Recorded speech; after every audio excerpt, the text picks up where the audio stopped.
ദൈവത്തിന്റെ അതിപരിശുദ്ധമായ നാമം മഹത്വപ്പെടുമാറാകട്ടെ. ദൈനംദിന അപ്പം എന്ന അനുദിന വചനചിന്തയിലേക്ക് ഏവർക്കും സ്വാഗതം. ഇന്ന് ഇതുവരെയായിട്ടും എന്ന വിഷയത്തെ ആസ്പദമാക്കി ചില കാര്യങ്ങൾ നമുക്ക് ചിന്തിക്കാം. അതിനാധാരമായ ഒരു വാക്യം വായിക്കാം. പുറപ്പാട് പുസ്തകം 7-ാം അധ്യായം 16-ാം വാക്യം. നീ ഇതുവരെയായും ശ്രദ്ധിച്ചിട്ടില്ല. കർത്താവിന്റെ വചനം കേൾക്കാൻ വിസമ്മതിച്ച ഫറവോനോട് മോശ പറഞ്ഞ വാക്കുകളാണിത്. മോശ പറഞ്ഞു, എബ്രായരുടെ ദൈവമായ കർത്താവ് എന്നെ നിങ്ങളുടെ അടുക്കിലേക്ക് അയച്ചു. മരുഭൂമിയിൽ എന്നെ സേവിക്കാൻ എന്റെ ജനത്തെ വിട്ടയക്കുക എന്ന് പറഞ്ഞു. പക്ഷേ ഇതുവരെ നീ കേട്ടില്ല. ഇത് പുറപ്പാട് 7-ാം അധ്യായം 16-ാം വാക്യത്തിൽ കാണപ്പെടുന്നു. ഇന്നും പലരുടെയും ജീവിതത്തിൽ കർത്താവ് നിരവധി അടയാളങ്ങളും അത്ഭുതങ്ങളും ചെയ്യുന്നുണ്ടെങ്കിലും അവർ ഇപ്പോഴും ദൈവത്തിന്റെ വചനത്തിന് വഴങ്ങാൻ വിസമ്മതിക്കുന്നു. ശാപങ്ങൾ, ദാരിദ്ര്യം, ദിവ്യകോപം, ശിക്ഷണം എന്നിവ അനുഭവിച്ചിട്ടും പല വീടുകളിലും ദൈവത്തിന്റെ ശബ്ദം കേൾക്കാനുള്ള അവബോധമോ സന്നദ്ധതയോ ഇല്ല. ആ ദിവസങ്ങളിൽ തന്റെ ജനത്തെ വിട്ടയക്കാനുള്ള കൽപ്പനയുമായി കർത്താവ് മോശയോ ഫറവോന്റെ അടുക്കലേക്ക് അയച്ചു. അവനെ ബോധ്യപ്പെടുത്താൻ കർത്താവ് ആദ്യം നിരവധി അത്ഭുതങ്ങൾ വെളിപ്പെടുത്തി. മോശയുടെ കയ്യിലെ വടി ഒരു സർപ്പമായി മാറി. അവന്റെ കൈ കുഷ്ഠരോഗിയായി വീണ്ടും സുഖപ്പെട്ടു. എന്നിട്ടും ഫറവോൻ തന്റെ ഹൃദയം കഠിനമാക്കി ഈ അടയാളങ്ങളെല്ലാം അവഗണിച്ചു. അപ്പോൾ കർത്താവ് ഫറവോന്റെയും അവന്റെ ജനത്തിന്റെയും മിസ്രൈം ദേശത്തിന്റെയും മേൽ ബാധകൾ വരുത്തുവാൻ തീരുമാനിച്ചു. ദൈവം നിങ്ങളുടെ ജീവിതത്തിൽ എന്തെങ്കിലും ചെയ്യാൻ തീരുമാനിക്കുമ്പോൾ അവൻ ആദ്യം സ്നേഹത്തോടെ സംസാരിക്കുന്നു.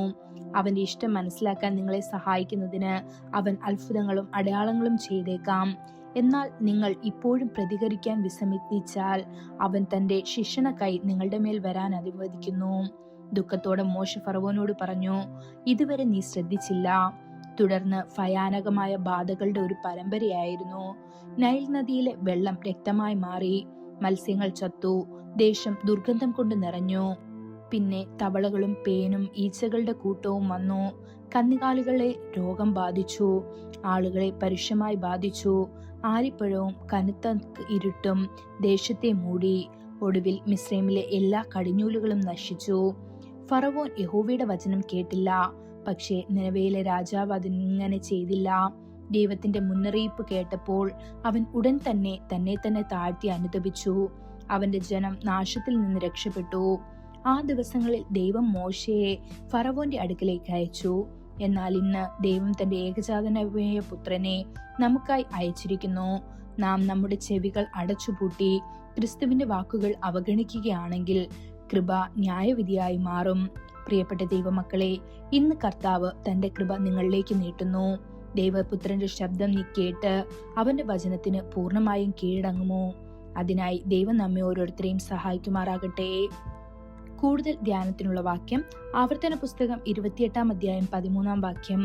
കർത്താവ് നിന്നോട് ആജ്ഞാപിക്കുന്ന നിന്റെ ദൈവമായ യഹോവയുടെ കൽപ്പനകൾ കേട്ട് പ്രമാണിച്ചു നടന്നാൽ യഹോവ നിന്നെ വാലല്ല തലയാക്കും. നീ ഉയർച്ച തന്നെ പ്രാപിക്കും, താഴ്ച പ്രാപിക്കുകയില്ല. ഇന്നത്തെ ബൈബിൾ വായന രാവിലെ എഹെസ്കേൽ 42, 43, 44 അധ്യായങ്ങൾ. വൈകുന്നേരം 1 യോഹന്നാൻ 1-ാം അധ്യായം. ആമേൻ.